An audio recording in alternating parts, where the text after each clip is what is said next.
परिवर्तनशील भाव का विश्राम होना बहुत आवश्यक है। कथा परिवर्तन करती है, इसलिए कुछ समय के बाद कथा का विश्राम होना अनिवार्य है, क्योंकि विश्रांति विरह को जन्म देती है और विरह पुनः प्राप्ति की इच्छा को प्रकट करता है। अगर कथा विश्राम नहीं होगी, यहां चलती रहे, कोई ऐसी योजना बन जाए कि टाटी सिल्वे में कथा पूरी नहीं हो, चलती रहे चलती रहे चलती रहे, तो एक दिन क्या होगा पता है? कुछ दिनों बाद धीमे धीमे आप लोगों के चित्त में प्रमाद आएगा। और वो प्रमाद किस रूप में आएगा? बोले कथा तो चली रही है, आज की छूट गई, कल सुन लेंगे, आज नहीं जा पाए तो कोई बात नहीं, परसों चले जाएंगे। अब आपके अंदर ये प्रमाद आने लगेगा। लेकिन जब हमें पता होता है कि कोई वस्तु, कोई भाव हमारे पास सीमित दिन के लिए, तो हम वह दिन पूरा उसको प्रदान करते हैं। यह मानवीय स्वभाव है कि मानव को कोई वस्तु अगर अति मात्रा में मिल जाए तो वो प्रमादी हो जाता है। और यह भगवान की बहुत बड़ी कृपा है कि यदि उसके चित्त में प्रमाद ना आवे।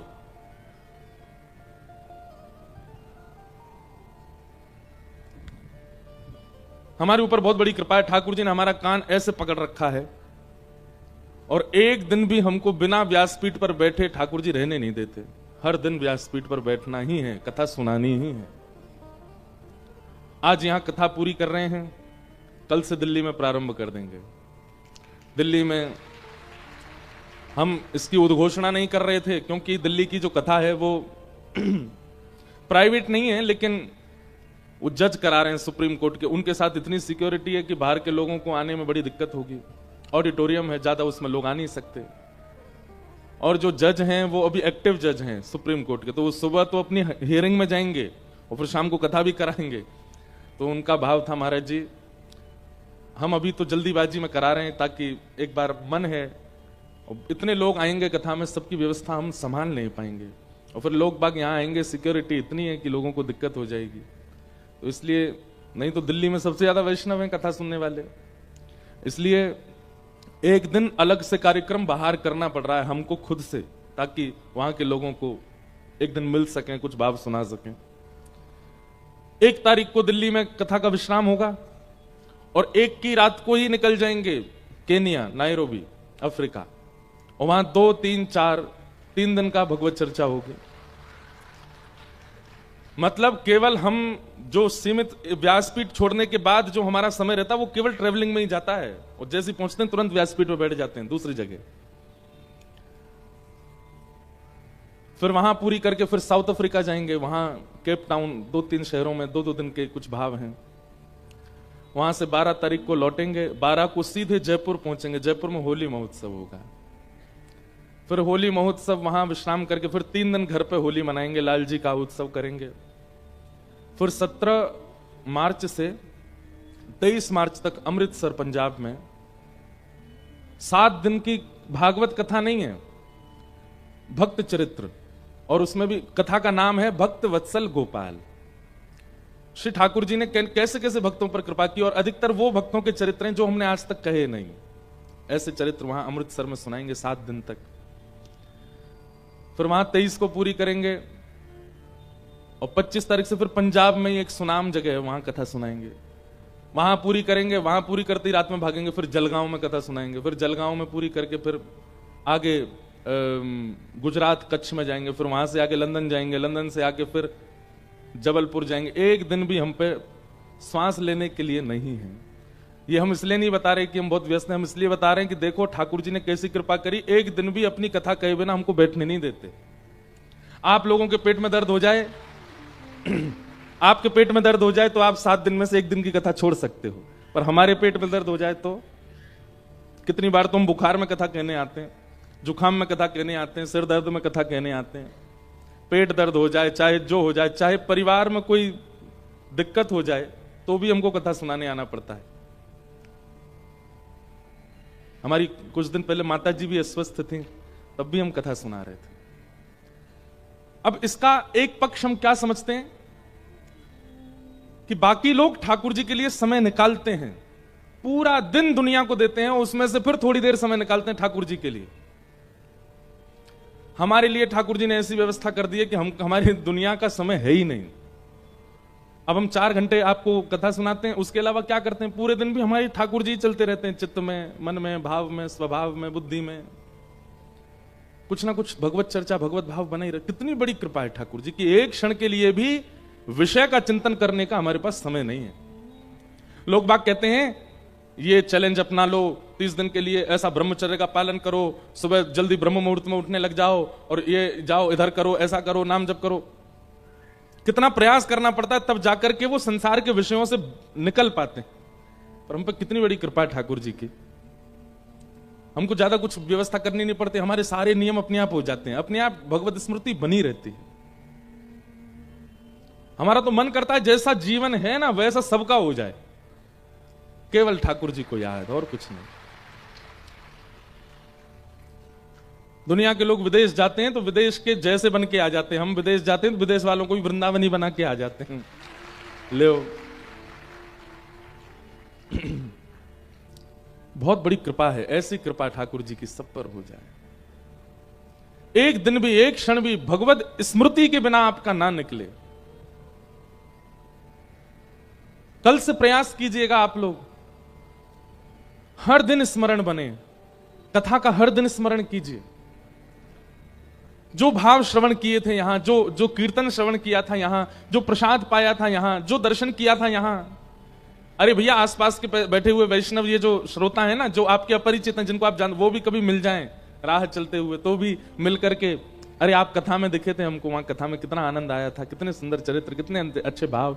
इसी प्रकार से भगवत स्मृति बनी रहे, सोचते रहो, ठाकुर जी चित्त से जाए ना। 365 दिन में गिनती कीजिए कितने दिन आप याद करते हैं। 24 घंटे ठाकुर जी चित्त में बैठे रहें बस। आप धन भी कमाइए, आप ऑफिस भी जाइए, आप पत्नी को समय दीजिए, बच्चों को समय दीजिए, पूरे परिवार के लिए उठिए, दौड़िए, भागिए, सब कीजिए, पर चित्त में ठाकुर जी रहें रहें रहें। बिना राधा रमण जी के कुछ काम ना हो आपका, ऐसी स्थिति आपको बनानी है। महाभारत युद्ध में जब गीता का प्रवचन भगवान कहते हैं, 18 अध्याय पूरे सुनाए, इतने श्लोक अर्जुन को सुना दिए, लेकिन अंतिम बात भगवान क्या कहते हैं? अर्जुन, मैंने तुमको इतना कुछ समझाया, इतना कुछ सुनाया, तुमने क्या पाया? तब अर्जुन कहता है, नष्टप मोह स्मृतिर्लब्धा, मेरा मोह नष्ट हो गया, मेरा काम नष्ट हो गया, मेरा जो ईर्ष्या, द्वेष, अभिनिवेश जो भी मेरे अंदर थे सब नष्ट हो गए। मुझे केवल एक वस्तु प्राप्त हुई है, क्या? स्मृति। स्मृति, स्मृति मतलब याद। क्या स्मृति? कि आप सामने खड़े थे और मैं आपसे प्रवचन सुन रहा था, आप महाभारत के युद्ध के बीच में खड़े होकर के मुझे प्रवचन कर रहे थे, प्रवचन में क्या कहा ये हो सकता है मैं भूल जाऊं, लेकिन एक स्थिति में मैंने आपसे प्रवचन सुना, ये स्मृति मेरे पास रहेगी। भगवान बोले बस ये स्मृति से तेरा कल्याण हो जाएगा। आप भले ही कथाएं भूल जाओ, भले ही आप प्रवचन भूल जाओ, वैसे तो भूलना नहीं चाहिए, लेकिन फिर भी ये स्मृति बनी रही कि हमने वहां सुना था, ऐसा पंडाल था, लाल सफेद का कॉम्बिनेशन था, वहां पीछे राधा रमण जी बैठे रहते थे, महाराज जी रोज 3 बजे की बोल के 4 बजे कथा में आते थे 7 बजे सुबह हमको बुला के खुद 8 बजे आते थे ये स्मृतियां, हमने ऐसे नृत्य किया, ये स्मृतियां ही बहुत हैं। आप जब जब केवल इतना ही स्मरण कर लोगे ना, ऐसा पंडाल था, ऐसी व्यवस्था थी, ऐसे सब माहौल था, ऐसा वहां पर वातावरण था, इतने सारे श्रोता थे, ऐसे कीर्तन होते थे, आप कथा को याद भी ना करो, प्रवचन में क्या कहा, केवल कथा के माहौल को भी आप नित्य याद करेंगे तो भी श्री कृष्ण आपके चित्त में विराजे रहेंगे, वही पवित्रता का अनुभव होगा। स्मृति बहुत आवश्यक है।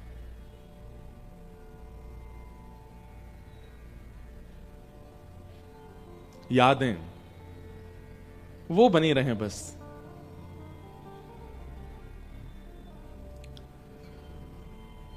तो इसलिए विश्राम होना बहुत जरूरी है कथा का।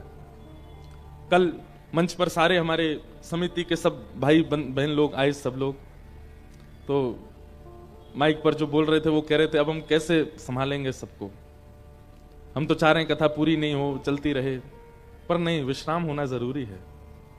विश्राम ही वियोग को जन्म देगा और वियोग ही प्रेम को पुष्ट करता। जिस व्यक्ति को रोज लिट्टी चोखा खाने को मिल जाता है ना कल हमने खाया था, जिसको रोज खाने को मिल जाता है उसको स्वाद रोज ही खाता है तो उसको कोई फर्क नहीं पड़ता, उसको उसके लिए सामान्य बात होती है। जिसको कभी कभी मिले उसको स्वाद पता होता है, वो एक एक उसका जो भाग होता है उसको बड़े स्वाद से लेकर के पाता है। मैंने तो आज फिर बनवाई, मैंने यार आज फिर बनवाओ, बहुत अच्छी लगी थी हमको कल।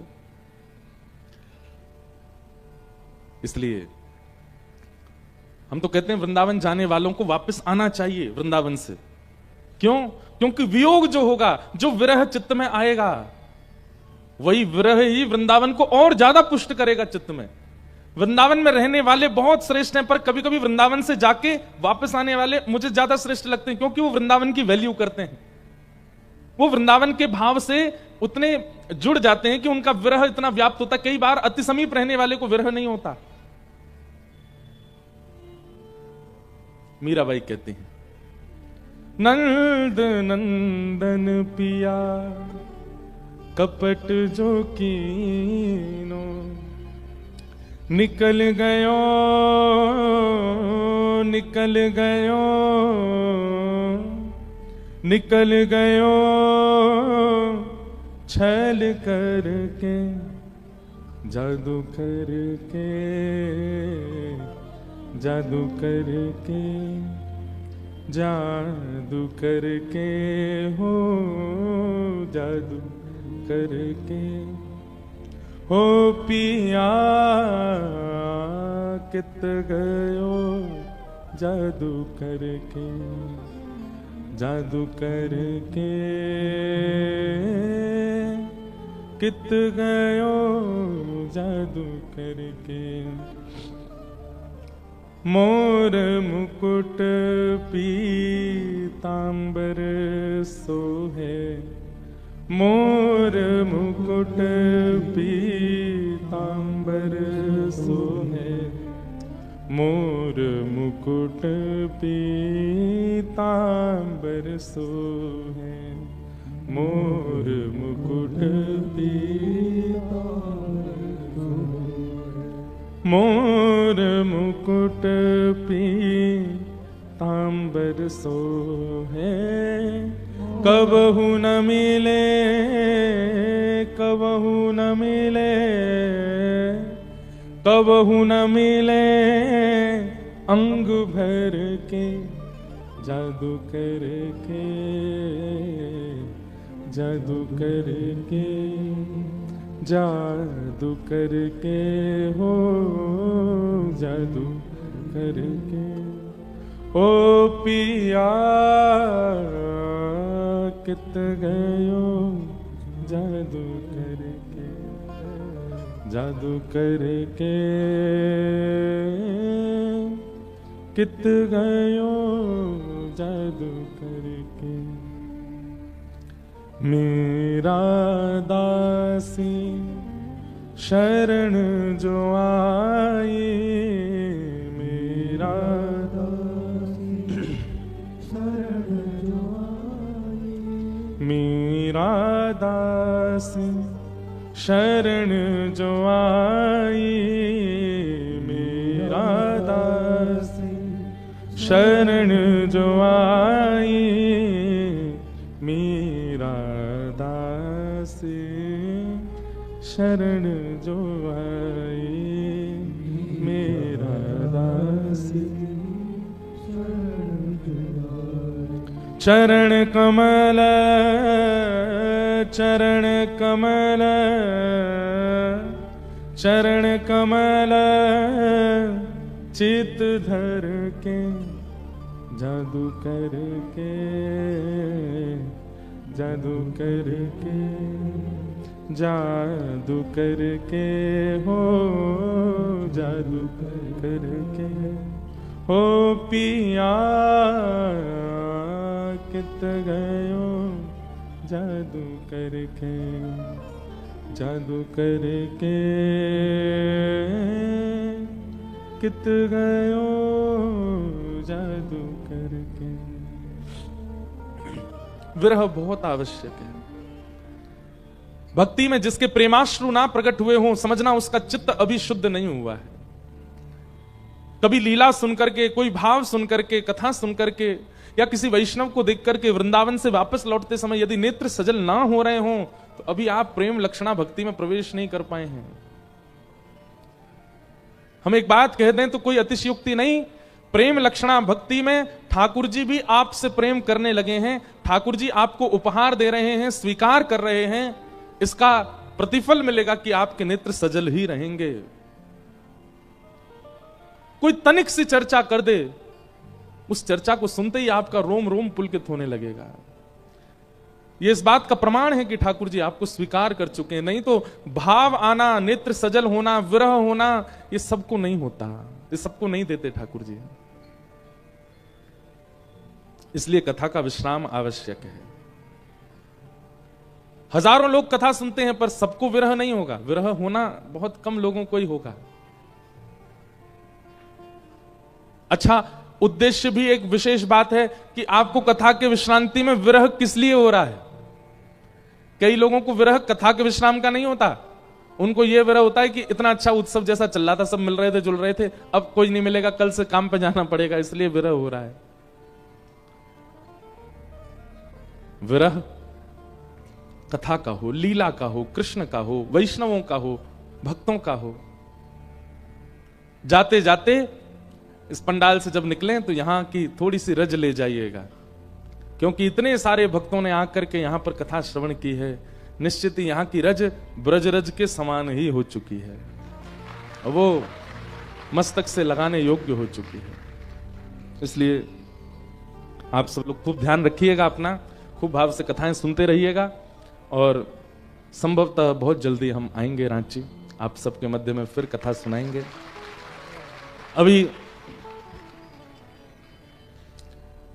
2027 तक तो कोई गुंजाइश नहीं है, लेकिन उस बीच में भगवान करे कोई इधर उधर कोई अगर संभवता बनी तो जरूर रांची आएंगे और फिर से कथा का क्रम होगा आप सबके मध्य में। आइए अब कथा को विश्राम की ओर ले चलें। जो बचे हुए प्रसंग हैं उनको केवल प्रणाम मात्र करके फिर होली उत्सव करके हम प्रस्थान करेंगे। कल हमने रास पंचाध्याय सुना और तत्पश्चात भगवान ने रास को विश्राम किया। विश्रांति के बाद फिर भागवत में युगल गीत आता है, जहां भगवान के सुंदर रूप गुण का चिंतन सब गोपांगनाएं करती हैं युगल श्लोकों के द्वारा। बाम बाहु कृत बाम कपोलो वल्कित भूरधरार्पित वेणुम कोमलांगुलिभिराश्रित मार्गम गोप्य ईरयति यत्र मुकुंद। बाम बाहु, अब देखो ये इस छवि का दर्शन कीजिएगा। बाम बाहु कृत बाम कपोलो, अपने बाम हस्त को ठाकुर जी ने अपने अपने कपोल के पास में ले जा करके और अधर पर वेणु को धारण करके दोनों हस्त कमल से उंगली को दबा रहे हैं। अब यहां पर एक चीज कही है, बाम कपोलो, मतलब ठाकुर जी ने अधर पर वेणु धारण करी है, पर वेणु धारण करके ठाकुर जी झुक कहां रहे हैं, बोले बाम की ओर। मतलब अधिकतर हमको ठाकुर जी ऐसे ही दिखते हैं, पर आज ठाकुर जी कैसे वंशी बजा रहे हैं, आज ऐसे बजा रहे हैं। बाम बाहु कृत बाम कपोलो, ऐसे ठाकुर जी ने अपना मुख इस तरफ कर रखा, मतलब टेर, वंशी ऊंची है, मुख नीचे, और ये इसी को कहते हैं वेणु वाद्य। हम एक बात कथा में कहते हैं कि मुरली वादन, वंशी वादन और वेणु वादन, ये तीन, और तीनों को बजाने के समय ठाकुर जी की आकृति भिन्न होती है। ठाकुर जी जब वंशी बजाते हैं तो अधर और हस्त कमल बिल्कुल अगल बगल में होते हैं। ये देखो, ये वाले जो है ना, ये बाम बाहु कृत बाम कपोलो, यहां ठाकुर जी ने अपना मुख इधर झुका रखा है, ऐसे बजा रहे हैं, ये वेणु वादन है। ठाकुर जी जब वंशी वादन करते हैं तो हाथ बिल्कुल अधर के साथ होंगे। ठाकुर जी जब मुरली वादन करते हैं तो हाथ अधर से नीचे होंगे, वेणु ऐसे होगी। और ठाकुर जी जब वेणु वादन करते हैं तो हाथ ऊपर होंगे और मुखमंडल ऐसे झुका होगा। अब इसमें भी बड़े बड़े प्रकार हैं और इनका भी एक कोई ना कोई रूप है।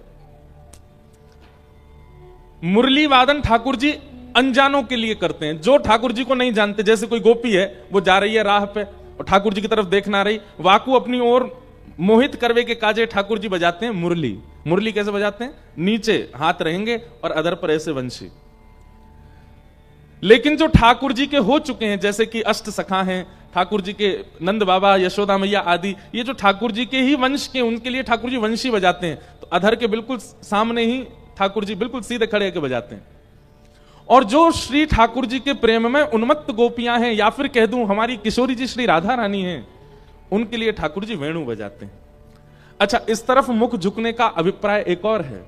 बाम अंग में किशोरी जी खड़ी हैं, बांग अंग में श्री श्यामाजू खड़ी हैं। तो श्यामाजू की ओर अपने मुकुट, अपने मोरपिच, अपने पाग को मानो झुकाते हुए, सम्मान करते हुए ठाकुर जी उन्हीं के लिए पूरे न्योछावर होते हुए वेणु बजाते हैं। ये ठाकुर जी की सबसे मदमस्त अदा है। जब ठाकुर जी ऐसे वेणु बजाते हैं तो जिसको भी वो सुनाई दे रही होगी वो निहाल ही हो रहा होगा। हमारे रांची की कथा में जो पीछे स्वरूप है ठाकुर जी का, ये वेणु वादन गोपाल जी, क्योंकि इनका मुखमंडल ऐसे झुका है, नहीं तो अधिकतर ऐसे ही मिलते हैं ठाकुर जी। हम तो लोगों से कहते हैं कि कई बार आप जो दर्शन करते हैं वृंदावन में, चाहे राधारमण जी हो, राधा वल्लभ जी हो, बिहारी जी हो, उनके दर्शन में कभी कभी अगर आपको ऐसा अनुभव हो कि ठाकुर जी का मुखमंडल बाम और झुका हुआ है, हल्का सा, तनिक सा भी, इतने ध्यान से देखो कि आपको परिवर्तन पता चले। हैं तो ठाकुर जी सीधे ही, लेकिन किसी किसी भक्त की भावना से ठाकुर जी अगर ऐसे दिखाई दे जाएं तो समझ जाना अब वेणु की स्थिति में आप प्रवेश कर चुके हो, मतलब रास की स्थिति में आप आ चुके हो। ठाकुर जी का मुखमंडल आपको बाम हस्त की ओर झुका हुआ दिख रहा है।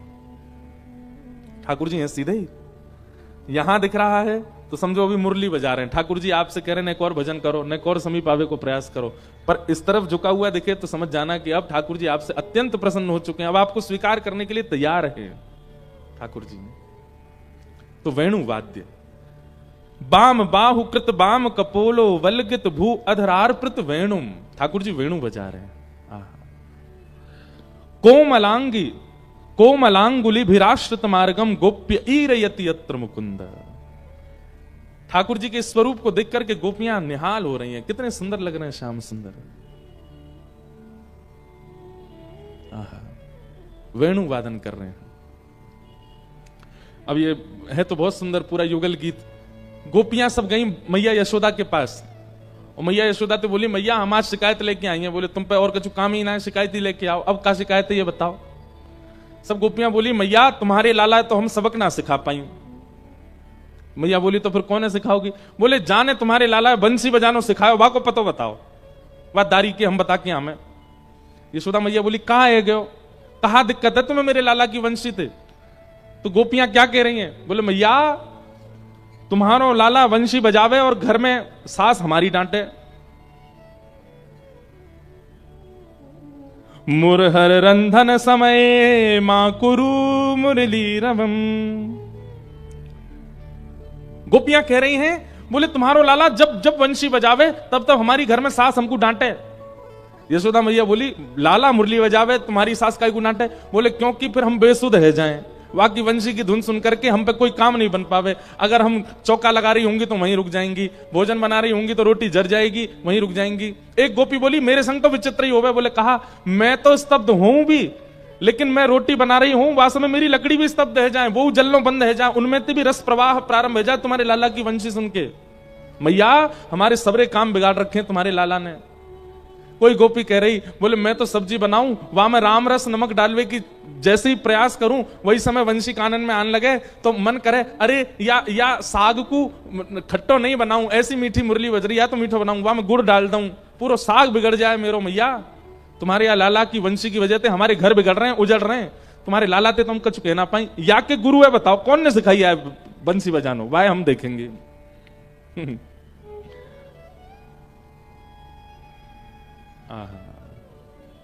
एक बहुत सुंदर भाव है, मुझको याद नहीं है। उसमें गोपियां कहती हैं ए कन्हैया तुम मीठी मीठी वंशी मत बजाया करो, बजाया करो तो नेत्र मत मटकाया करो बजाते बजाते, और मटकाया करो तो हमारी ओर मत देखा करो, और हमारी ओर देखो तो फिर पास मत आया करो, और फिर जब पास आ जाते हो तो फिर दूर जाया मत करो। हे श्याम सुंदर, ठाकुर जी की वंशी विचित्र है।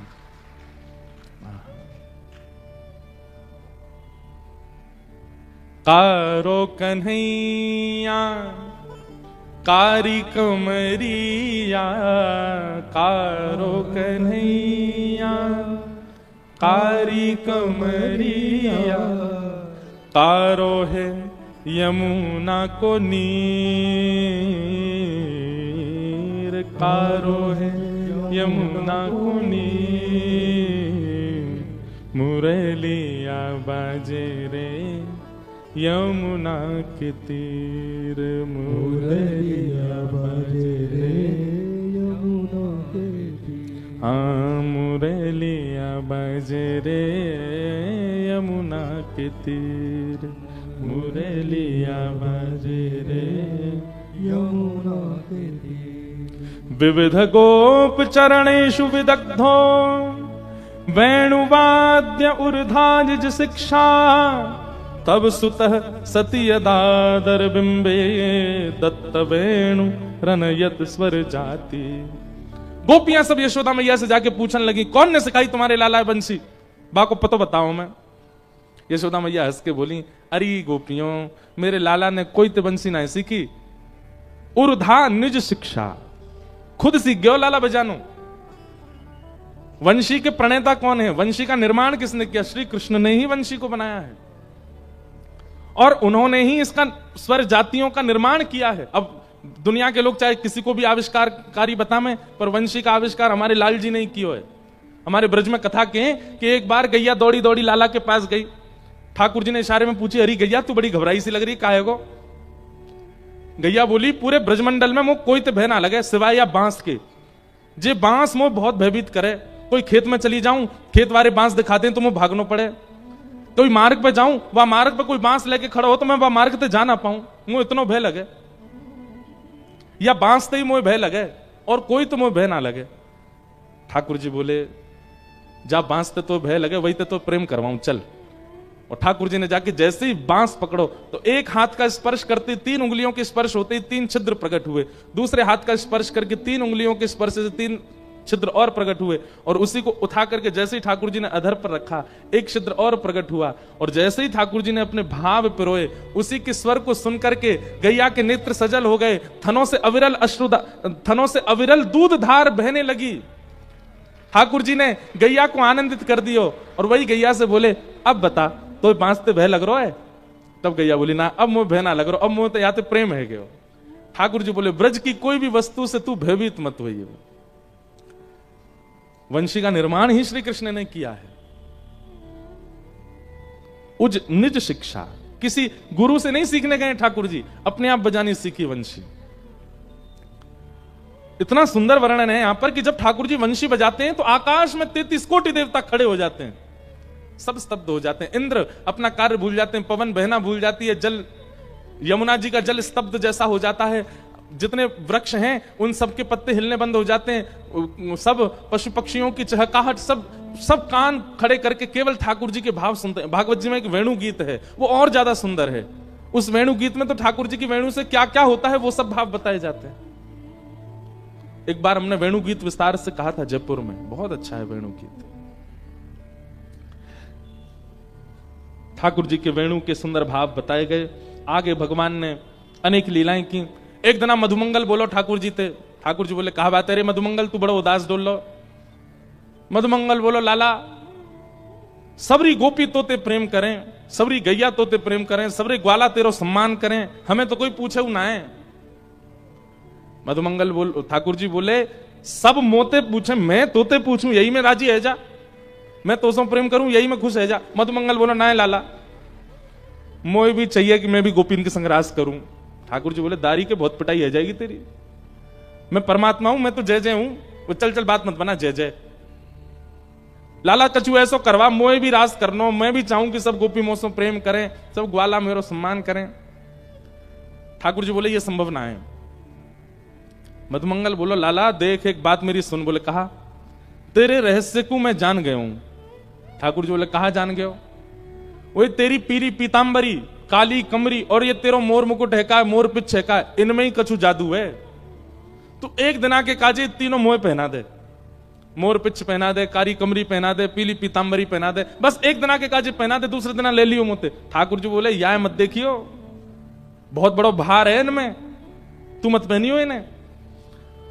अच्छा, ये मानवीय स्वभाव है, जिस काम को करने के लिए मना कर दिया जाए तो उसको लगता है कि इसमें जरूर कुछ रहस्य है, तभी मना किया जा रहा है। मधुमंगल ने मनी मन सोची, बोले ठीक है लाला, काउदना अवसर पाके मैं पहने ही लूंगा। आज ठाकुर जी यमुना स्नान कर रहे थे और यमुना स्नान के लिए जैसी पीतांबरी उतार के, काली कमली उतार के, मोर पिछ उतार करके बाहर धरो, ठाकुर जी ने जैसे यमुना जी में प्रवेश कियो, मधुमंगल इतने में ही गयो, ठाकुर जी की पीतांबरी पहन ली, काली कमली बांध ली और महाराज अपने केस ऐसे जूड़ा बना के ठाकुर जी की तरह मोर पिछ लगा लियो और लगा के वहां से भाज गयो। ठाकुर जी बोले अरे मधुमंगल ऐसा मत करे, अरे तू मर जाएगा दारी के, मत करे। मधुमंगल बोलो ना ना लाला, इनमें ही जादू है, अब मैं जा रहा हूं, गोपिन के सामने जाके खड़े हो जाऊंगा। इतने में ही कंस ने केसी नाम का राक्षस भेजा था वृंदावन। केसी राक्षस ने पूछा आपके शत्रु कृष्ण का हुलिया कैसा है? तो कंस ने बताई पीली पीतांबरी पहनता है वो, काली कमली बांधता है कमर पे और सिर पे मोर पिछ लगाए घूमता है। अब मधुमंगल तो ऐसे वेणु लिए महाराज टेढ़ी बेड़ी सी चाल चल रहे हो पूरे वृंदावन में। इतने में ही केसी राक्षस आ गया और राक्षस ने जैसी देखी काली कमली, पीली पीतांबरी, सिर पे मोर पिछ, यही है श्री कृष्ण। और महाराज केसी भागो अपने प्रचंड हाथन ने लेकर के मारवे के काजे। मधुमंगल भाजो, अरे लाला बचाइयो, कन्हैया बचाइयो, देख तू कारी कमली पहन के जावे तो सबरी गोपी तो सिहा से आके देखें, मैंने कारी कमली पहन ली, देख राक्षस मेरे पीछे पड़ गो। ठाकुर जी निकल के बाहर आए, महाराज एक मुष्टिक प्रहार करके भगवान ने केसी का वध किया। हमारे वृंदावन में केसी घाट वहीं। ठाकुर जी ने कही मधुमंगल तो ते मना करी मैंने, मत पहनियो। बोले लाला तू ही रखे ना, तू ही संभाल, हमें ना पहनो। बोले हम पहने तो, तू पहने तो तेरे पीछे सबरे ब्रजवासी पागल है जाए, हम पहन ले तो राक्षस ढूंढ ढूंढ के हमें मारे। ठाकुर जी इससे क्या संकेत दे रहे हैं? प्रभुता पाने की इच्छा नहीं रखो, भक्त भाव में ही रहो, वैष्णव भाव में ही रहो, उसमें ही ज्यादा प्रसन्नता है, उसमें ज्यादा श्रेष्ठता है। ज्यादा श्रेष्ठ और ज्यादा उच्च पदवी हमको प्राप्त हो, यह एक वैष्णव का चिंतन नहीं होना चाहिए। क्षमा कीजिएगा, आप भजन करते हैं, आप नाम जप करते हैं, कथा सुनते हैं और धीरे धीरे आपके अंदर उससे प्रभुता पाने की इच्छा प्रकट हो गई, तो जैसे मधुमंगल के पीछे राक्षस पड़ गए, ऐसे आपके पीछे भी पड़ जाएंगे। प्रभुता के पीछे मत भागिए, आप मत भागिए। संसार आपको दे दे वो बात अलग है, संसार आपको सम्मान करने लगे, संसार आपको देख देख करके सिहावे, आपको आपको आपसे प्रेम करने लगे, खूब आपके प्रति भाव सबके चित्त में प्रकट हो, वो बात एक अलग है। पर आपके चित्त में उसकी कामना नहीं होनी चाहिए कि सब मुझे पूजें, सब मुझे वंदन करें, सब मुझे देखें। ये प्रभुता की इच्छा आपके चित्त में आई तो जैसे मधुमंगल के पीछे केसी पड़ गो, ऐसे हमारे पीछे पड़ जाएगा। ठाकुर जी इस प्रकार मधुर लीलाएं वृंदावन में कर रहे थे, तभी महाराज कंस ने अक्रूर जी को वृंदावन भेजा, जाओ कृष्ण बलराम को लेकर के आओ। कथा बहुत बड़ी है पर हम सूक्ष्म में कह रहे हैं। अक्रूर जी महाराज वृंदावन गए, वृंदावन जाकर के उन्होंने कहा कि महाराज कंस ने एक धनुर्यज्ञ किया है और उस यज्ञ में वृंदावन और ब्रजमंडल में श्रेष्ठ क्रिया करने वालों को उपहार देने के लिए बुलाया है। उनमें सबसे ऊपर नाम आपके दोनों पुत्रों का है। यशोदा मैया नंद बाबा बोले हमारे लाला ने ऐसा कहा कि जो कंस इन्हें उपहार देना चाहे। बोले हमने सुना था कि इंद्र ने वर्षा की तो आपके लाला ने पर्वत उठा लियो। इतने बड़े बड़े राक्षस आए ब्रजमंडल में, सबसे ब्रज की रक्षा आपके बालकों ने की। नंद बाबा बोले भैया हमें तो ऐसा लगी कि कंस ही राक्षस भेजे। कंस के दूत बोले नहीं नहीं, उन्होंने राक्षस भेजे होते तो वो सम्मान देने के लिए बुलाते कृष्ण बलराम को। ब्रज की रक्षा की है इन दोनों ने, इसलिए कंस इनको सम्मान करने के लिए बुला रहे हैं। ब्रजवासी इतने भोले बेचारे, उनको लगा कि अरे भैया कंस तो भलो आदमी है, कंस ने राक्षस ना भेजे, वो तो बताओ हमारे बालकन को सम्मान करवे के काजे बुला रहा है। लेकिन यशोदा मैया का हृदय बैठ गया, क्योंकि जिस दिन से ठाकुर जी प्रकटे हैं गोकुल में, एक क्षण के लिए भी यशोदा मैया के नेत्रों से दूर नहीं गए हैं। गैया चराने भी ठाकुर जी जाते हैं तो मैया को पता है किस समय वापस आना है लाला को, और उसी समय की प्रतीक्षा करती है। आज यशोदा मैया का हृदय बहुत भारी हो गया। लेकिन ठाकुर जी बोले मैया तू ऐसी काई को रही है, दुनिया के बालक घूमबे जामे, तेरे बालक ना जा सके घूमबे, अब तू चल उदास मत हो, हमें जान दे, और मैं परसों आ जाऊंगा ना, 2 दिन की तो बात है। यशोदा मैया सब गोपियां कह रही हैं, बोले लाला तू हमारे सामने होवे, वास समय अगर हमारी पलक झपक जाए तो हमें 3 युग के समान विरह हेनो लग जाए, तू 2 दिन के काजे चलो जाएगा, कहीं हमारे प्राण चले गए तो। सोचो ब्रजवासी कितना प्रेम करते हैं ठाकुर जी से कि 2 दिन के लिए भी उनको अपने नेत्रों से दूर नहीं कर पा रहे। ऐसी प्रीति नाम के प्रति, कथा के प्रति, लीला के प्रति होनी चाहिए। ब्रजवासियों को भी विरह ठाकुर जी इसीलिए दे रहे हैं ताकि पूरे विश्व में प्रेम की जब चर्चा हो तो ब्रजवासियों का नाम आवे, और वो विरह देकर के ही संभव हो पाएगा। हमारे ब्रजवासी तो ये कथा सुनते ही नहीं है, ठाकुर जी के ब्रज से मथुरा गमन की लीला।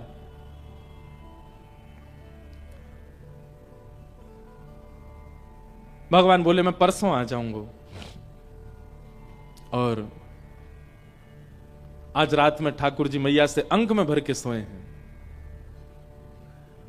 मैया लाला को सुला रही है, नेत्रों से बार बार आंसू गिर रहे हैं, ठाकुर जी के भी आंसू आ रहे हैं, पर ठाकुर जी बार बार पहुंच लेते हैं, आने नहीं देते कि कहीं मैया मेरे को विरह ही देख करके कहीं व्याकुल नहीं हो जाए। मैया के अंक से लिपट करके सो रहे हैं, मैया के अंग की सुगंधी को अपने भीतर धारण कर रहे हैं श्री ठाकुर जी, क्योंकि जानते हैं कि अब मुझे 100 वर्ष तक यशोदा मैया से मिलना नहीं है।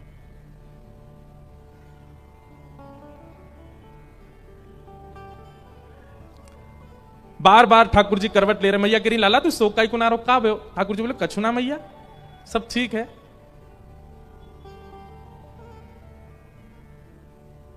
छगन मगन यशोदा मैया लोरी सुना रही हैं ठाकुर जी को अंतिम बार।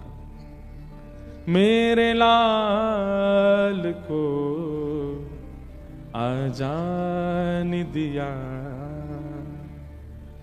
चंचल मोहन श्याम के नैनन बीच समा।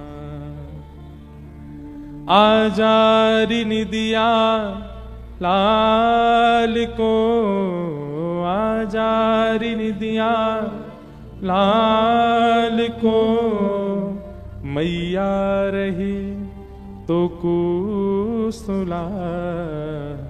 छगन मगन मेरे लाल को आजान दिया। ठाकुर जी सोए नहीं पर सोने का नाटक करने लगे। यशोदा मैया पूरी रात सूर्य नारायण से प्रार्थना कर रही है कि हे सूर्य नारायण, मैंने रोज प्रार्थना करी कि आप प्रकट है जाओ, ताकि दिन हेते ही मैं लाला को नयो नयो श्रृंगार करूं, नयो नयो रूप देखूं, फिर से अपने लाला के संग नई नई लीला करूं। पर आज मैं आपसे प्रार्थना करना चाह रही हूं कि आप अब उदित मत हुई हो, क्योंकि अगर आप उदित है गए तो मेरो लाला मथुरा चलो जाएगो। मैया जानती है कि लाला परसों आ जाएगा, लेकिन फिर भी चित्त से 2 दिन का भी विरह सहन नहीं कर पा रही हैं।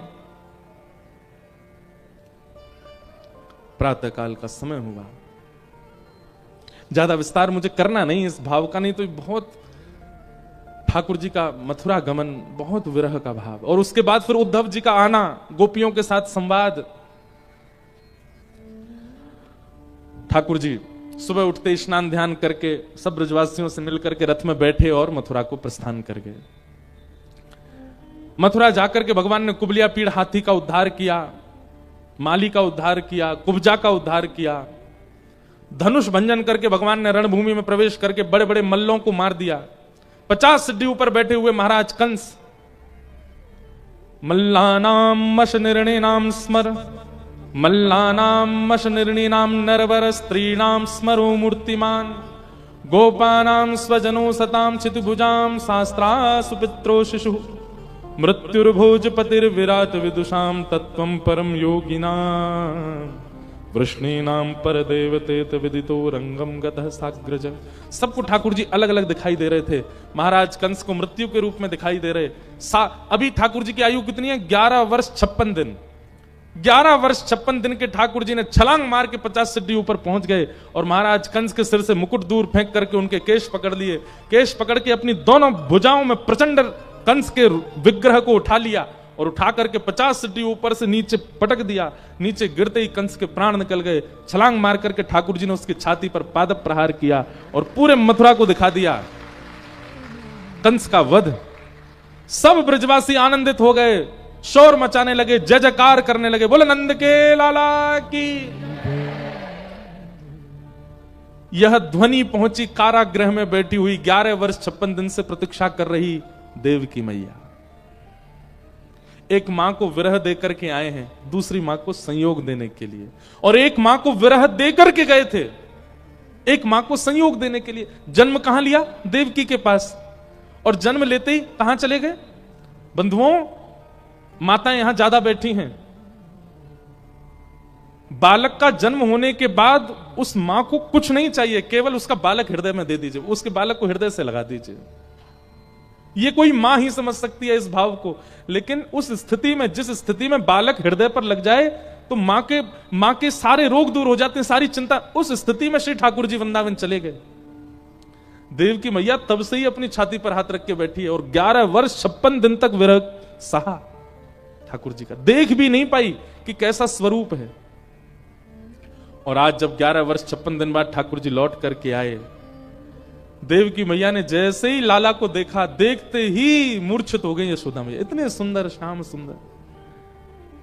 बंधुओं, एक बात कहें, भगवान श्री कृष्ण का स्वभाव है, एक को विरह देते हैं, दूसरे को संयोग देते हैं, और जिसको संयोग देते हैं याद रखे उसको विरह जरूर देंगे। उनका स्वभाव है। ये ताली बजाने वाली बात नहीं है, ये तो चिंता वाली बात है। अगर संयोग मिला है तो वियोग मिलेगा। बिना वियोग के ठाकुर जी, अगर आपको मिल गए हैं तो किसी को छोड़ के आए हैं, और आपको मिल गए हैं तो याद रखना आपको भी छोड़ के जाएंगे। लेकिन जाएंगे तो सही, पर चित्त वृत्ति से नहीं निकल पाएंगे। चित्त से, मति से, बुद्धि से, मन से उसमें सदा बैठे रहेंगे। ये उनका स्वभाव है। प्रेम और ज्यादा उत्ताल उर्मियों को छूने लगता है विरह मिलते ही। हमको आज होली प्रसंग कहना, विरह ही विरह आ रहा है, पता नहीं क्यों। हम व्यासपीठ पर सोच समझ के नहीं बैठते, बस बैठ जाते हैं, फिर जो प्रकट हो। और आज इतना विरह का भाव आ रहा है, पता नहीं क्यों। देव की मैया को ठाकुर जी ने हृदय से लगाया, मैया स्वस्थ हो गई और लाला से बोली, लाला अब तू मुझे छोड़ के कभी नहीं जाएगो ना? ठाकुर जी बोले, ना मैया अब कभी नहीं जाऊंगा, अब तेरे पास ही रहूंगा मैं। और ये बोलते बोलते ठाकुर जी रो रहे हैं, क्योंकि यशोदा जी की याद आ रही है।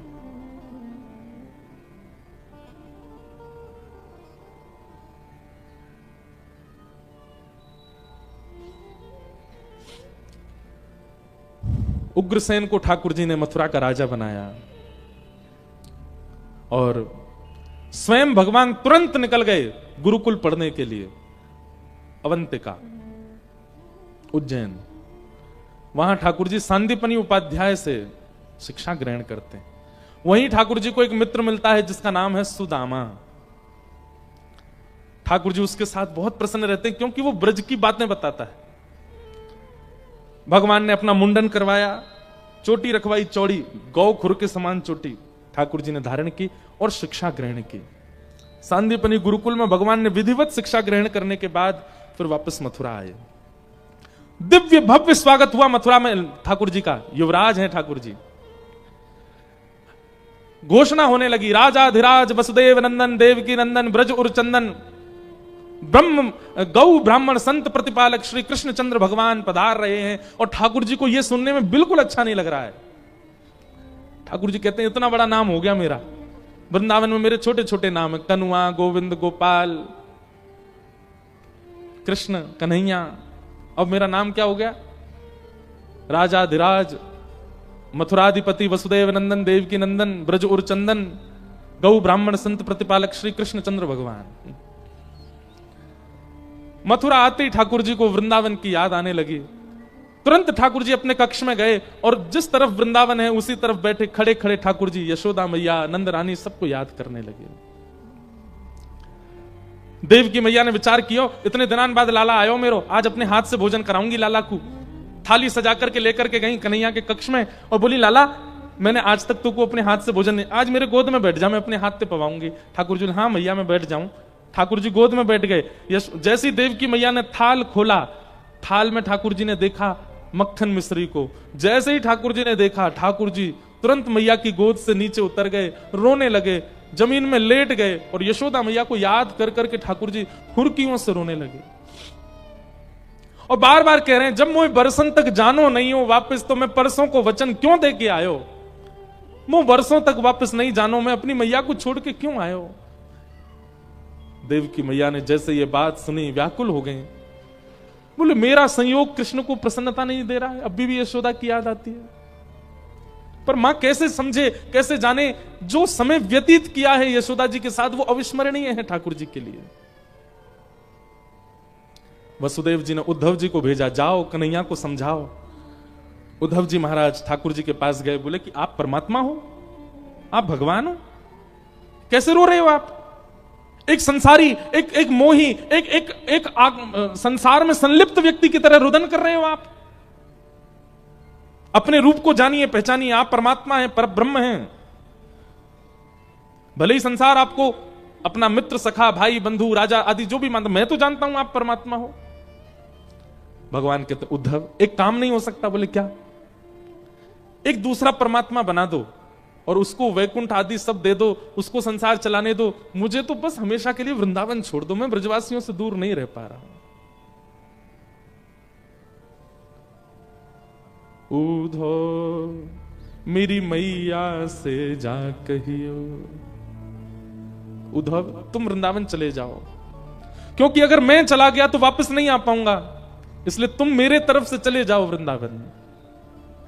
और मेरी मैया से जाके कहना, वो सोच रही होंगी कि मैं राजा बन गया हूं, मैं बहुत प्रसन्न हूं, पर मेरी मैया को जाके बता दो, उद्धव मेरी मैया से जा कहियो, तेरो लाला दुख पावे, मेरी मैया से जा कहियो, उद्धव मेरी मैया को सुनइयो। उद्धव बता दे मैया को, मैं बहुत दुखी हूं, बहुत याद करता हूं मां को। मथुरा में सब सुख है, लेकिन वो सुख नहीं जो वृंदावन में है। कैसा सुख? तो पता उद्धव, सुबह उठते ही मैया मुंह को नभावे ना है। वृंदावन में मैया मुंह को नभावे ना, वाकु यूं लगे जाड़ो पड़ रहा है, ठंड पड़ रही है, लाला बीमार है जाएगो। तो क्या करती हैं? रोज मैया गरम गरम जल से अपनो अचला भिगोई के मेरा मुंह पहुंच दे, मेरी आंखन ने पहुंच दे, मेरा हाथ पहुंच दे, और तुरंत तिलक लगा करके, इत्र लगा के मुंह तैयार कर दे। नंद बाबू पूछे, लाला बड़ी जल्दी नहा लियो? यशोदा मैया बोली, हम मेरो लाला तो ऐसे ही नहा ले जल्दी। सबन से छुपा दे मैया, मुंह नभावे ना है। लेकिन यहां वो सुख नहीं। कोई ना मुख धोवे ताते जल, अचला पहुंच सवारे, माखन रोटी नाम ना जाने, और कनुआ कहे मोए कोई ना बुलावे, मेरी मैया से जा कहियो, हो मेरी मैया को सुनियो। उद्धव तुम जाओ वृंदावन। उद्धव जी महाराज वृंदावन गए। अद्भुत है उद्धव गोपी संवाद। उद्धव जी ठाकुर जी से कह के गए थे मैं शाम तक लौट के आ जाऊंगा, और लौट के कब आए? 6 महीने बाद आए। ब्रजवासियों की स्थिति देख करके, गोपियों की स्थिति देख करके, श्री किशोरी जी की स्थिति देख करके 6 महीने बाद उद्धव जी लौट करके आए। और 6 महीने पहले उद्धव ज्ञानी गया था, और 6 महीने बाद रोता बिलखता तड़पता हुआ। केश कहीं है, वस्त्र की स्थिति कुछ और है। रथ पर गए थे, पैदल दौड़ करके आए वृंदावन से, पैरों में कांटे लगे हैं, छाले पड़ गए हैं, मुख तेजहीन हो चुका है, केवल आंसू बह रहे हैं। ऐसी स्थिति में उद्धव लौट करके आया वृंदावन से, और ठाकुर जी का हाथ पकड़ करके बोला, अभी इसी वक्त चलिए यहां से, आप केवल वृंदावन में रहेंगे और कहीं नहीं जाएंगे। मैं देख लूंगा आगे की लीला कैसे होगी, मैं कोई और परमात्मा का निर्माण करवा दूंगा, ब्रह्मा आदि पूरे सृष्टि का रचना कर देंगे, सब संभाल लेंगे, आप तो सदा वृंदावन में रहो, वृंदावन छोड़ के कहीं मत जाओ नाथ। मैं बृहस्पति का शिष्य हूं, मैं जान चुका हूं कि आपके योग्य केवल वृंदावन है और कुछ नहीं। ये द्वारिका लीला, ये महाभारत का युद्ध, ये सब होता रहेगा, आप तो वृंदावन जाओ। भगवान ने उद्धव को हृदय से लगाया। उद्धव मेरे 2 स्वरूप हैं, एक मेरा ईश्वरत्व है, ब्रह्मत्व है, एक मेरा प्रभाव है, और दूसरा मेरा स्वभाव है। स्वभाव जो है ना मेरा, वो स्वरूप तो वृंदावन में ही रहेगा, वो यहां से कभी नहीं जाएगा। पर जो मेरा प्रभाव है, जो मेरा ईश्वरत्व है, उसको आगे जाना पड़ेगा। इसलिए बंधुओं, वृंदावन में श्री कृष्ण मनोकामना पूर्ण करने वाले कृष्ण नहीं है, क्षमा कीजिएगा। आप द्वारिकाधीश से जाकर के अपनी मनोकामनाएं मांग लीजिए, जगन्नाथ जी से जाकर मनोकामनाएं मांग लीजिए, और कहीं भी कृष्ण विराज रहे हैं, आप मनोकामना मांग लीजिए, क्योंकि वहां ठाकुर जी अपने ईश्वरत्व में बैठे हैं, अपने प्रभाव में बैठे हैं। वृंदावन में श्री कृष्ण प्रभाव वाले नहीं है, वहां तो स्वभाव वाले, और उनका स्वभाव केवल प्रेम है। इसलिए वृंदावन में केवल प्रेम मांगिए ठाकुर जी से। गोपी प्रेम की भिक्षा दीजे, कैसे हूँ मोहे अपनों कर लीजे।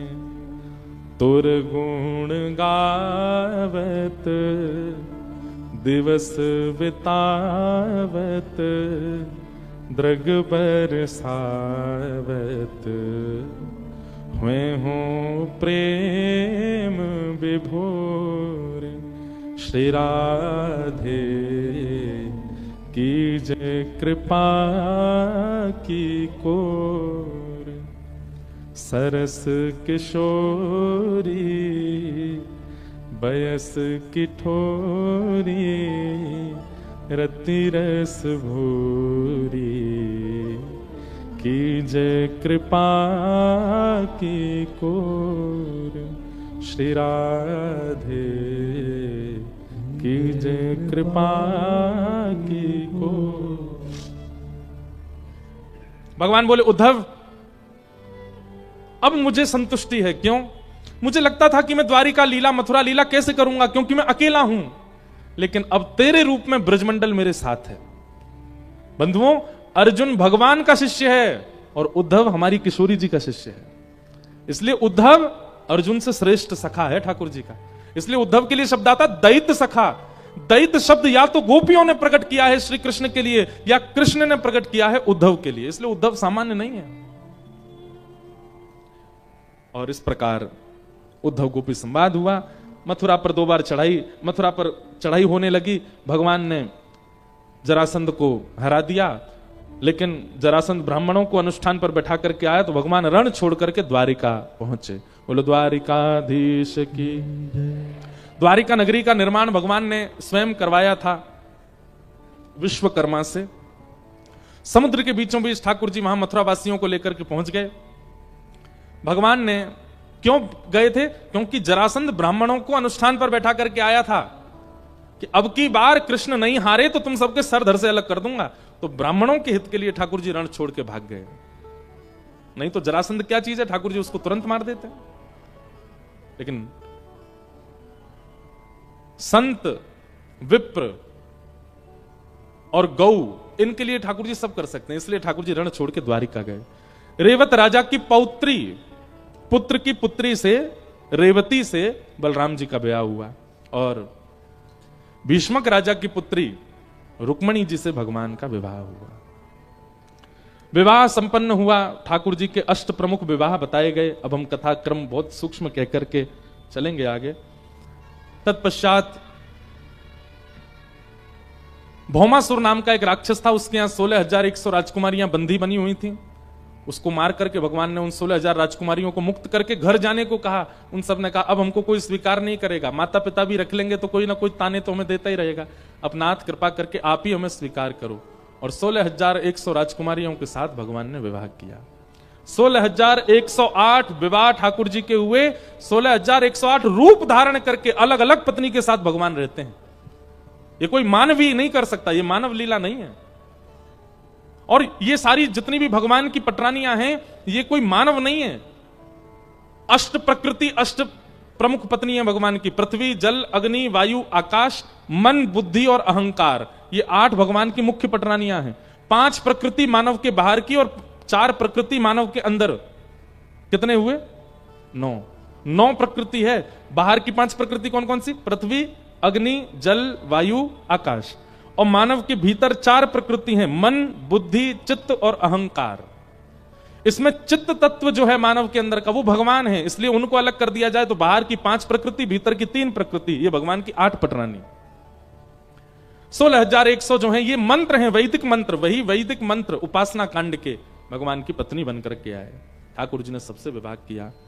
भगवान की दिनचर्या, नित्यचर्या का वर्णन किया गया। राजसूय यज्ञ में भगवान 20,000 राजकुमारों को लेकर के गए, पांडवों का यज्ञ पूर्ण कराया, शिशुपाल का वध किया, भगवान के परम मित्र श्री सुदामा जी का चरित्र सुनाया गया। श्री सुदामा जी महाराज ने किस प्रकार कुछ भी ना मांग करके ठाकुर जी के दर्शन किए और ठाकुर जी ने सब कुछ दे दिया।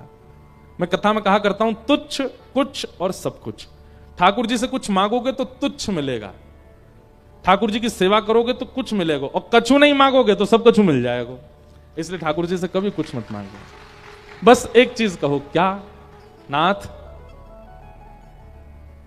नाथ में थारो जी थारो, मैं तो आपका हूं।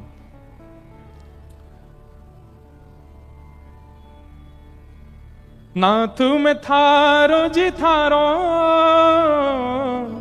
चोखो भूरो कुटिले और कामी, चोखो बुरो कुटिले और कामी। जैसो हूं मैं थारो,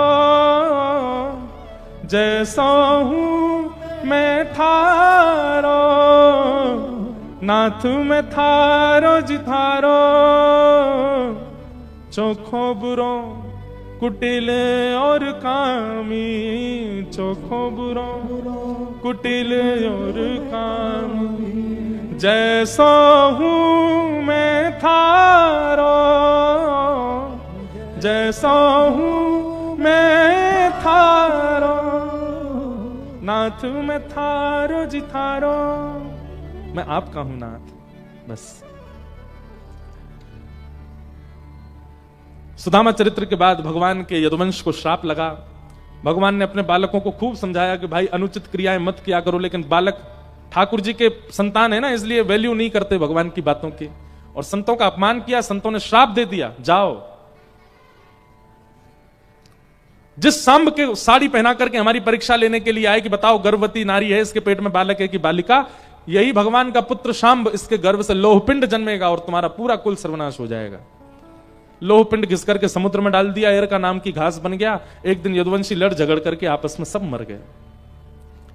भगवान से आज्ञा लेकर के बलराम जी महाराज क्षीर सागर में प्रवेश कर गए। उद्धव को ज्ञान उपदेश देकर के भगवान भी अब अपनी लीला पूरी करने लगे। उद्धव जी ने कहा, नाथ आप चले जाएंगे तो हम आपके विरह में कैसे रहेंगे? भगवान बोले, मेरी ओर ध्यान से देखो उद्धव।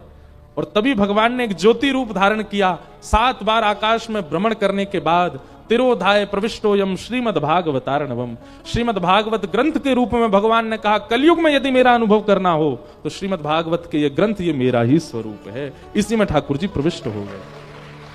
तिरोधाय प्रविष्टोयम श्रीमद् भागवतार्णवम, जिसका विस्तार फिर श्री वेदव्यास जी महाराज ने करके हम सबको प्रदान किया। पांडवों को पता चला, भगवान लीला पूरी करके चले गए।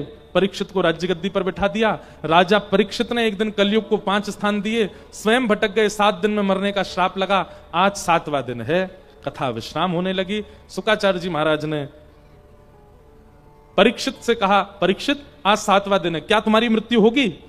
परीक्षित बोले, भगवान मृत्यु शरीर की होती, आत्मा की नहीं। बस यही सुनना चाहते थे। त्वम तु राजन मरिष्येति पशु बुद्धिम इमाम जही, मैं मरूंगा ये पशु बुद्धि है, शरीर का अंत होता है, मैं तो शुद्ध मुक्त नित्य आत्मा हूं।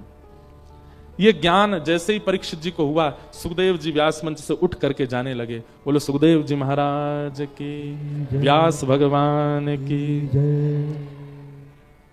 परीक्षित को तक्षक सर्प ने आकर के स्पर्श किया और 5 भौतिक देह जल करके नष्ट हो गया। विमान में बैठ करके परीक्षित जी महाराज भगवत धाम को प्रस्थान कर गए। बोलो भागवत महापुराण की। अनेक प्रसंग भागवत में और सुनाए गए, सबको हम प्रणाम मात्र करते हैं। भागवत जी का अंतिम श्लोक सब लोग 3 बार मेरे साथ बिल्कुल शुद्ध उच्चारण करेंगे और बिल्कुल सीधे होकर के बैठिए।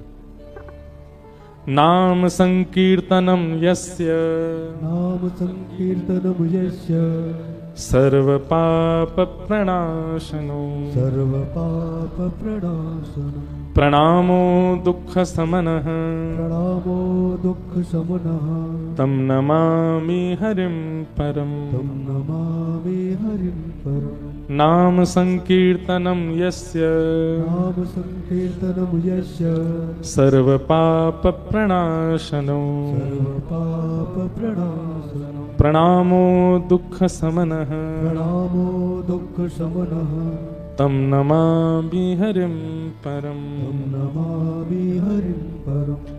नाम संकीर्तनम यस्य नाम संकीर्तनम यस्य सर्वपाप प्रणाशनो सर्वपाप प्रणाशनम् प्रणामो दुःख समनः प्रणामो दुःख समनः तं नमामि हरिं परम् नमामि हरिं परम् तं नमामि हरिं परम् नमामि हरिं परम् तं नमामि हरिं परम् नमामि हरिं परम्। बोलो वृंदावन बिहारी लाल की, श्री राधा रमण लाल की, श्री राधा वल्लभ लाल की, 84 कोस ब्रजमंडल धाम की, श्री गोवर्धन नाथ की, श्याम सुंदर श्री यमुने महारानी की, रजरानी की, ब्रजरानी की, रसरानी की, महारानी की, वृषभानु दुलारी की,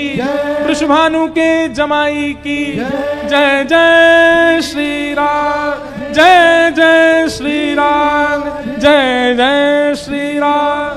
नमः पार्वती पतये हर हर महादेव। पूछरी के लौटा की हुप हुप प्यारे, बोल होरी के रसिया की जय। भैया, जिन भगवान का नाम संकीर्तन सभी प्रकार के पापों को दूर करता है, ऐसे भगवान के नाम को हम बारंबार प्रणाम करते हैं। हमारे ब्रज में कोई कहवे 40 दिन की होली, पर कहीं कहीं ऐसा भी है 70 दिन की होली होती है हमारे ब्रज में। पर वास्तव में ये होली हैवे को मतलब कहा है, देखिए एक बात सुनिएगा। महीने की अंतिम पूर्णिमा होती है, ये साल की अंतिम पूर्णिमा। हमारे हिंदू कैलेंडर के हिसाब से होली के बाद चैत्र प्रारंभ हो जाता है, तो ये अंतिम पूर्णिमा होती है, मतलब साल का विश्राम। तो सीधी बात यही है कि भैया हमने साल भर में जो कछु भी किया सब होली है गयो है चुको।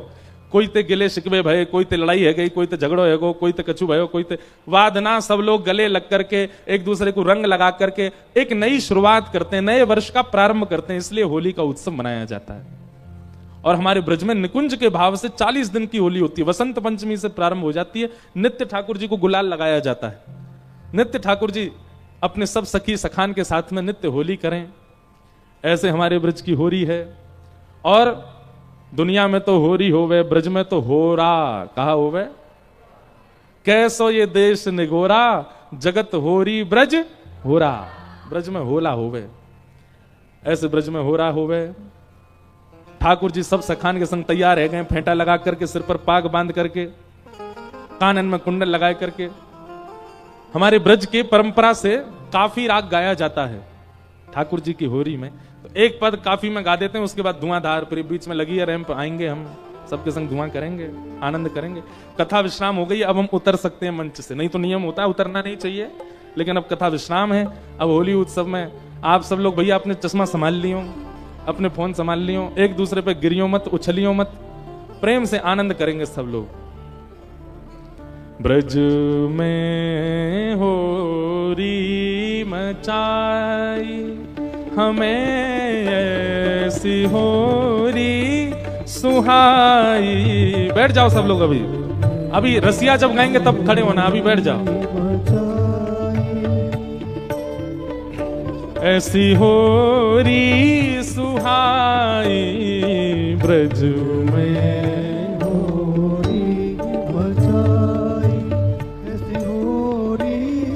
होरी सुहाई ब्रज में होरी बजाई।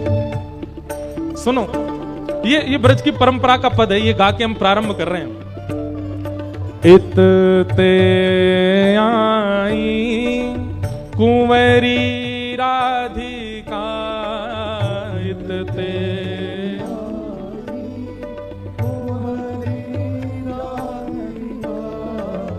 उतते कुंवर कन्हाई, उतते कुंवर कन्हाई। खेलत भाग परस्पर हिल मिल,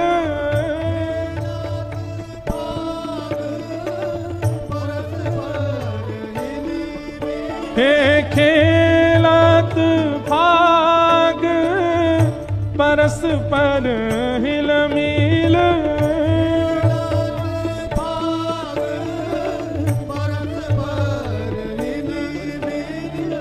शोभा बरणी न जाई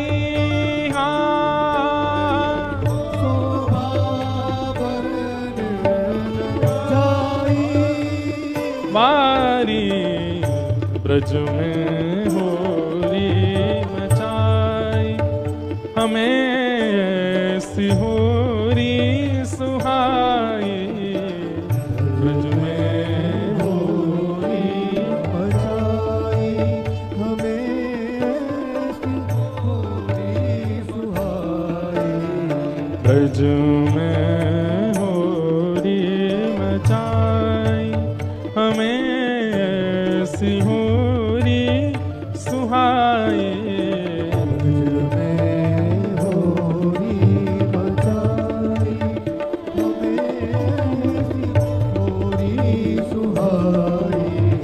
ब्रज में होरी मचाई हमें ऐसी होरी सुहाई ब्रज में होरी मचाए में होरी मचाए। हमारे ब्रज में नियम है कि जब होली प्रारंभ होती है तो ढप बजाते हैं वहां पर। और महाराज अब सब ब्रजवासी कहाँ गा रहे हैं? अब देखो ये ब्रज की रसिया है, रसिया जैसे ब्रज में गवता वैसे ही गाना है। हम एक बार थोड़ा ट्रेलर बताएंगे, उसके बाद आप लोग गाना भाव से। हाँ, हो ढप बाजे कुंवर किशोरी के ढप बाजे, ढप बाजे कुंवर किशोरी के ढप बाजे, हाँ ढप बाजे कुंवर किशोरी के ढप बाजे, ढप बाजे कुंवर किशोरी के ढप बाजे। अरे हाँ रे ढप बाजे, हमें ढप बाजे। हम कहेंगे अभी फूल मत उड़ाओ, अभी तो हम आएंगे तब उड़ाइयो। हम कहेंगे हाँ रे ढप बाजे और आपको कहनो हम बे ढप बाजे। का कहनो है? हम बे ढप नहीं बोल के दिखाओ। हाँ रे ढप बाजे, हमें ढप बाजे। आपको अपने बगल वाले की सौगंध है, जोर से बोलो, भाव से गाओ। अरे हाँ रे ढप बाजे, हम बे ढप बाजे, हाँ रे ढप बाजे, हम बे ढप बाजे। हे कुंवर किशोरी के ढप बाजे, ढप बाजे कुंवर किशोरी के ढप बाजे, ढप बाजे कुंवर किशोरी के ढप बाजे। हाँ ढप बाजे कुंवर किशोरी के ढप बाजे, ढप बाजे कुंवर किशोरी के बलहोरी के रसिया की।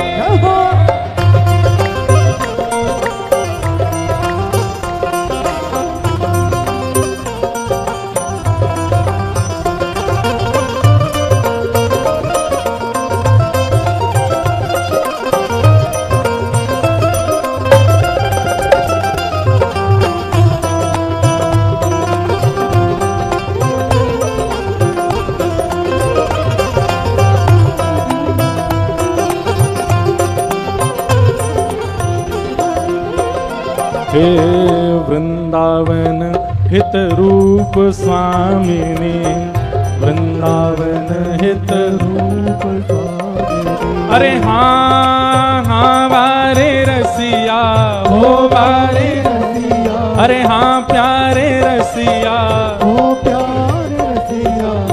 वृंदावन हित रूप स्वामिनी, हे वृंदावन हित रूप स्वामिनी, वृंदावन हित रूप।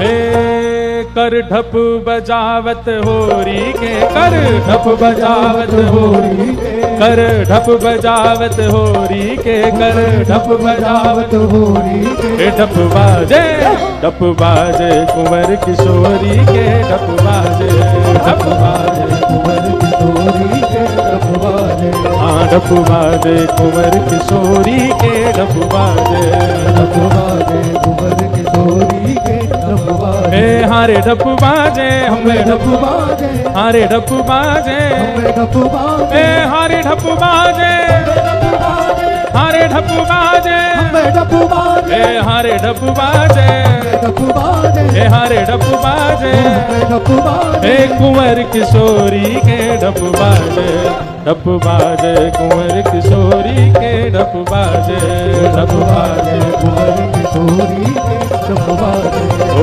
ढप बाजे कुंवर किशोरी के ढप बाजे, ढप बाजे कुंवर किशोरी के, ढप बाजे। अब जैसे ही बरसाने में ढप बजन लगे महाराज, सोई नंदगाम में बैठे ठाकुर जी आनंदित है गए, बोले अरे भैया बरसाने में उत्सव प्रारंभ है गो है। सब बरसाने की गोपी ठाकुर जी को बुला रही हैं।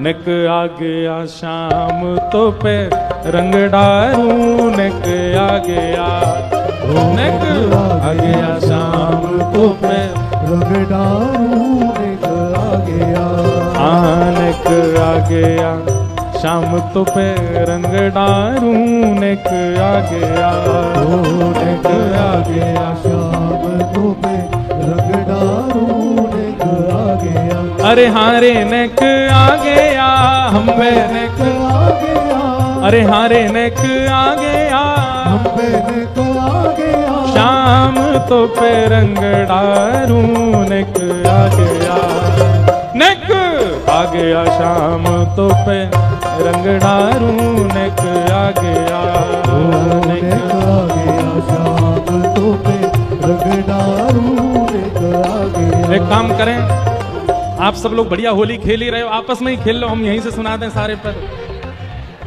हमें नीचे तो बुलाओ तो सही हमको, हम ऐसे कैसे आ जाएं।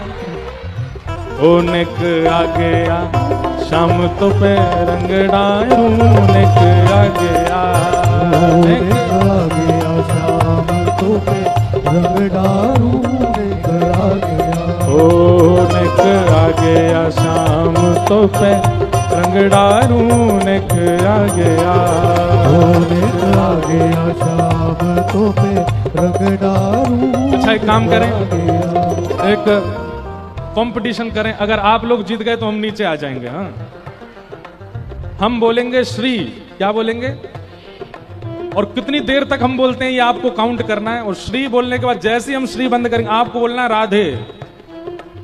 मेरा या आप में से जिसका लंबा समय ज्यादा होगा वो जीतेगा। हाँ तो पहले हम बोल रहे हैं, उसके बाद आप बोलो राधे।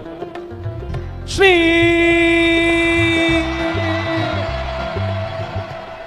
सबरो कंपटीशन सर्वनाश कर दियो यहीं पे। अरे पहले हम श्री बोल रहे हैं, जब हमारा श्री विश्राम होगा तब आपको राधे बोलना है, तभी तो पता चलेगी कौन ने ज्यादा बोलो।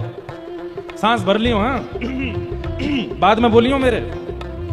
कहाँ बैठे हुए हैं भागवत जी बांध करके सब रहे हैं, तुम लोग भी बोलो संग में, तुम भी बोलियो, अरे श्री बोलियो हैं। हमारी परिकर वृंदावन वाले श्री बोलेंगे, रांची वाले राधे बोलेंगे। और समय कौन गिने को, आप गिनोगे हैं? चलो 1 2 3 श्री।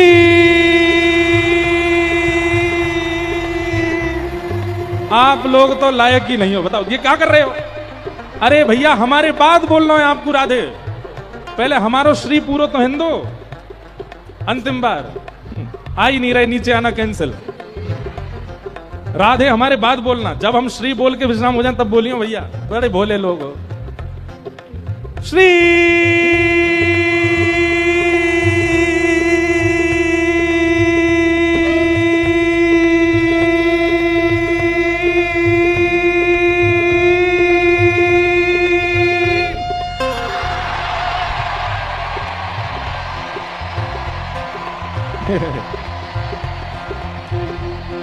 बस है को काम। कौन को ज्यादा भैया? हमारो ज्यादा है। नीचे आना कैंसिल। नेक आ गया, नेक आ गया। चलो एक बार और करो, ठीक है? नेक्स्ट सांस भर लियो खूब सारी। श्री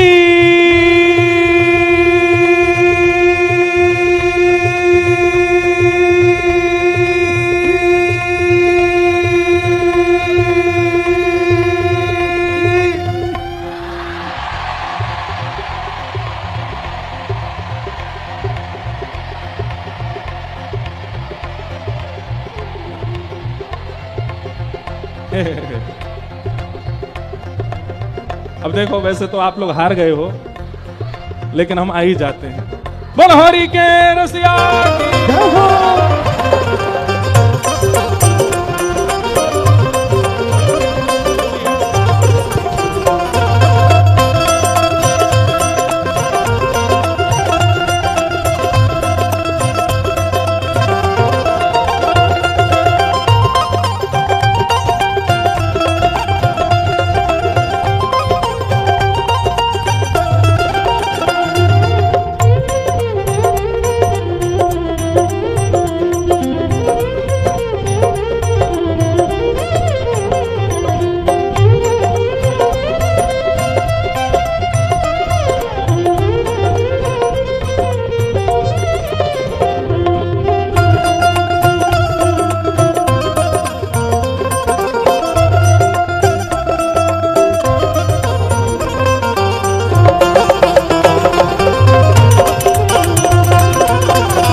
भैया, एक बात सुनो।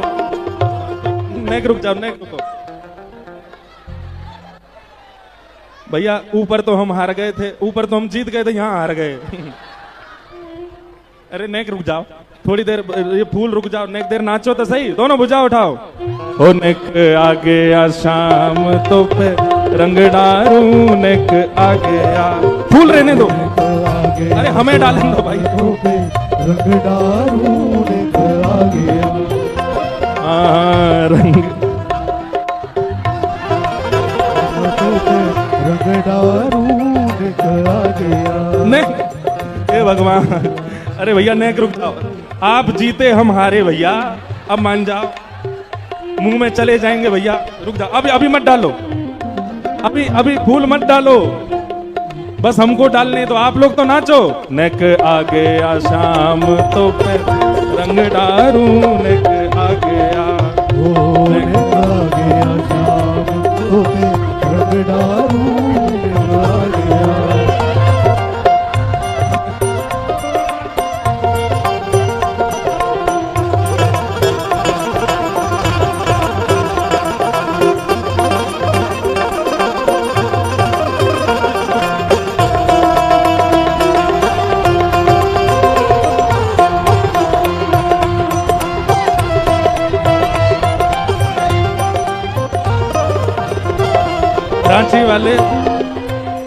रांची वाले भैया अपने मन की चलावेंगे तो आप नहीं मानोगे, लाओ। हो रंग डारू तेरे अंगन सारू लाला, रंग डारू तेरे अरे हाँ वारे रसिया, हो वारे रसिया, अरे हाँ वारे रसिया। भैया देखो, आप लोग नेक देर रुक जाओ, एक दो बधाई हम गाने, उसके बाद खूब फूल डालना। नेक रुक जाओ बस। हाँ वारे रसिया, हो वारे रसिया, हाँ वारे रसिया, हो वारे रसिया, रंग डारू तेरे अंगन सारू लाला, रंग डारू तेरे अंगन सारू लाला।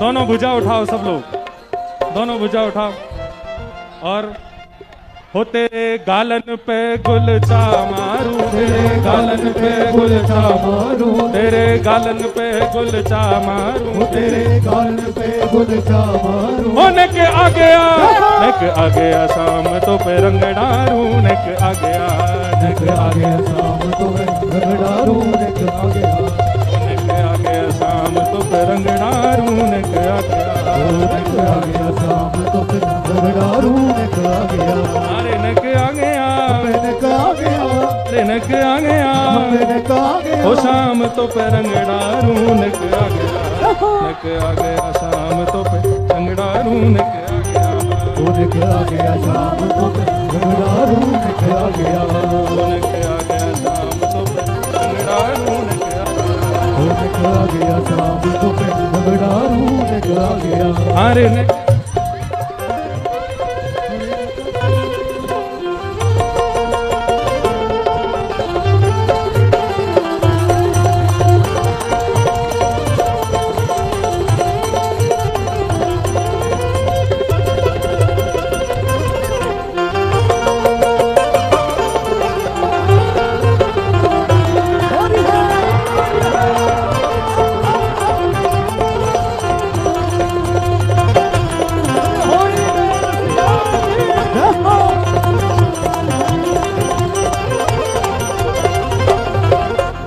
रंग रसीलो तू छैल छबीलो लाला, रंग रसीलो तू छैल छबीलो लाला, रंग रसीलो तू छैल छबीलो लाला, रंग रसीलो तू छैल छबीलो लाला। अरे हाँ वारे रसिया हो मारे रसिया, अरे हाँ वारे रसिया, हो मारे रसिया।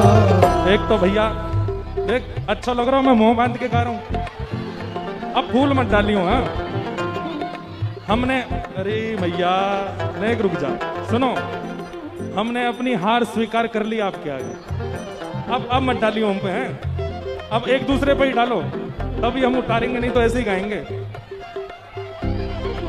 अब मत डाल, अरे रुक जा। रंग हाँ ब्रज दूलो तू छैल छबीलो लाला, ब्रज दूलो तू छैल छबीलो लाला। अरे हाँ हाँ वारे रसिया, हो मारे रसिया, अरे हाँ वारे रसिया, हो मारे रसिया। अरे हाँ प्यारे रसिया, हो मारे रसिया, अरे हाँ प्यारे रसिया, हो प्यारे रसिया, अरे हाँ प्यारे रसिया, हो प्यारे रसिया, अरे हाँ प्यारे रसिया, हो प्यारे देखो रसिया। बेचारे पीछे वाले, उन तक तो हम जा ही नहीं पा रहे हैं। जब इतनी सुरक्षा में तो ये हाल है हमारे, वहां उतर के आ गए हो तो असली की होली खेल लोगे आप लोग। हो तो पे तन मन धन जो बनवारू, तो पे तन मन धन जो बनवारू, हाँ तो पे तन मन धन जो बनवारू, तो पे तन मन धन जो बनवारू। ऐसे नहीं, भुजा उठाओ। हे तो पे तन मन धन जो बनवारू, तो पे तन मन धन जो बनवारू, तो पे तन मन धन जो बनवारू, तो पे तन मन धन जो बनवारू। ओ नेक आ गया, नेक आ गया शाम तो पे रंग डारू, नेक आ गया, नेक आ गया शाम तो पे रंग डारू, नेक आ गया, हाँ नेक आ गया शाम तो पे रंग डारू, नेक आ गया, नेक आ गया। रंग डारू, नेक आ गया। होली में मेरे लग जाएगी हाँ।